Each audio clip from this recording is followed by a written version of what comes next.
Good afternoon, everyone. I am Dustin Cronin, and I am the president and founder of Creating Connections Piece by Piece.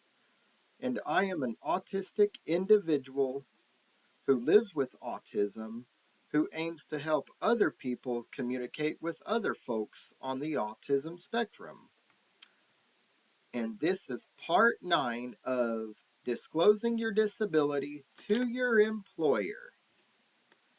And in my last video, I talked about my experience in general merchandise, which was GM drugstore of doing recovery and stocking. So in this video, what I want to talk about in my experience I've had at HEB working as a checker.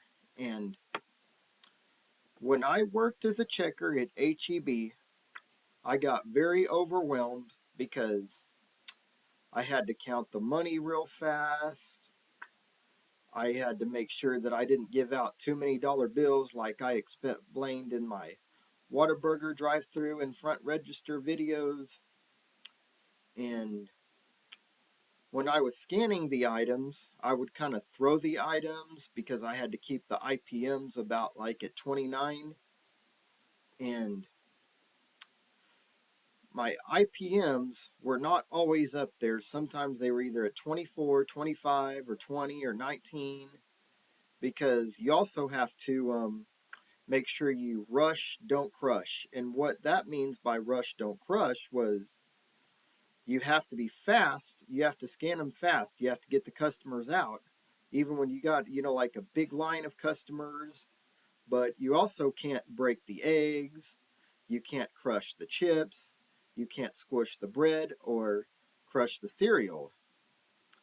Because if the eggs break or the cereal crushes or chips crush and bread gets squished, then the customers don't want them and they don't want to buy them, and then we have to put them in and then they have to go to damage, and that's money going out of the company's pocket.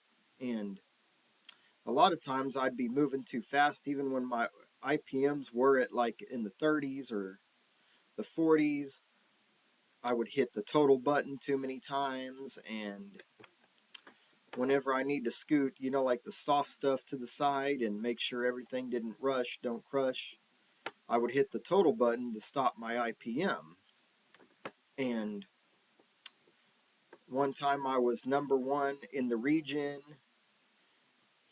with the high IPM, and I was so overwhelmed when I did it. And I would also count the money real fast. And there were also times where I had scan and tender modes, which what I mean by a scan and tender mode was whenever I would scan the barcode, I was going too fast, not thinking, and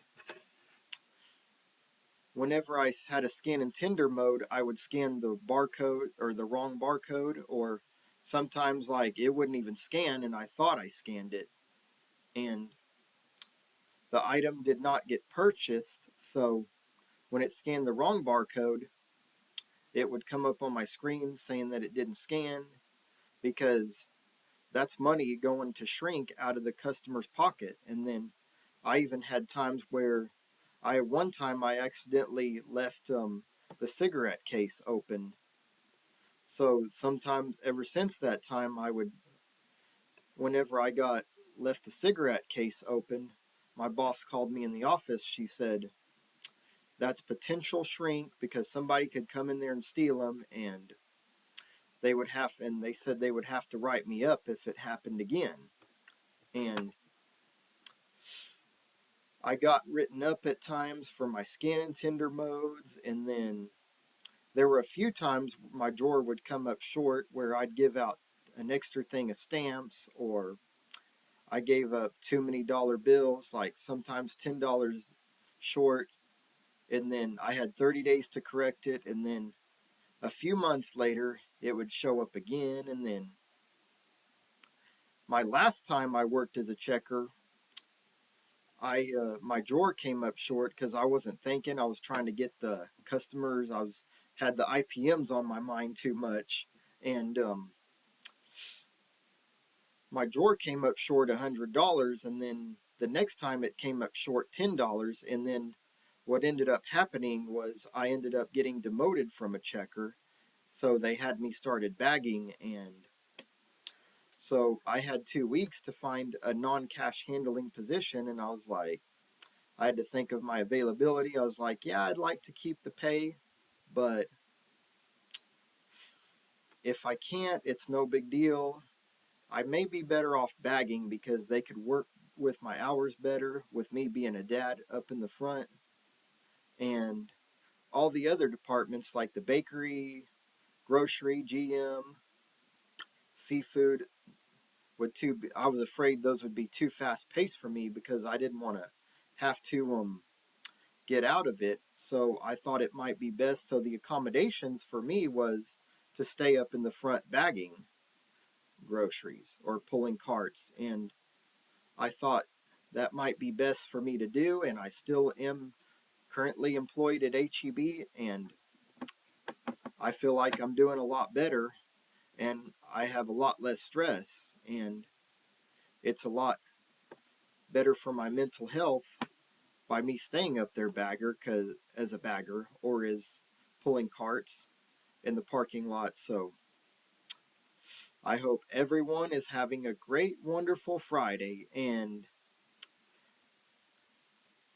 again, in any way, I just want y'all to know, I am not saying or not trying to get a law or saying there should be a law passed saying you have to disclose your disability. But I will tell you that if you choose not to disclose your disability, like I said, you will be held to the same standards as everybody else. And I'm an autistic man myself. I have autism myself, and I'm 35 years old. And with all the experiences I've had at HEB and at Whataburger, when I first got hired at both companies, I hid my disability from them. I did not want them to know I had autism because I was afraid that I would either be fired or not have an opportunity to move up in the company. And I even had a time where I even applied for a lead position at HEB. That was probably about 6 years ago. And my boss sat down and explained it to me, and she shot straight with me. She said that she didn't feel like I'd be a fit for it because it's a big responsibility. You have to multitask, and you have to make sure that everything, all the cashiers, because if all the cashiers' drawers come up short, or if any of them come up short, it falls back on us or any shrink because they get reports every week. And when she even had me in the office to talk to me about my scan and tender modes or my drawer coming up short, those would show up on the report as well. And that's money going out of the company's pocket. And I had that same experience where I applied for even the business center at HEB. And she even shot straight with me on that. She said, that's thousands and thousands of dollars you're handling. Because with all the mistakes I was making on the register, she didn't think I would make a fit for it. And it was not because I had autism, it was those critical errors that I was making on the register.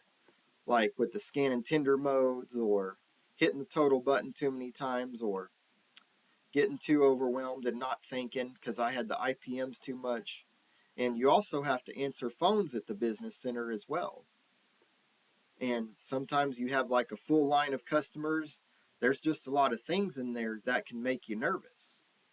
So, again, if you do hide your disability from your employer, I mean, you have a choice. You can either hide it and be held to the same standards as everybody else, or you can let them know and they can accommodate you.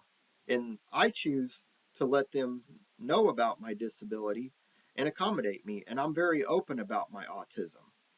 So I hope everybody's having a wonderful day, and If you have any other questions about any of the videos or this video, please feel free to submit in the comment box. And I hope everybody is having a wonderful Friday.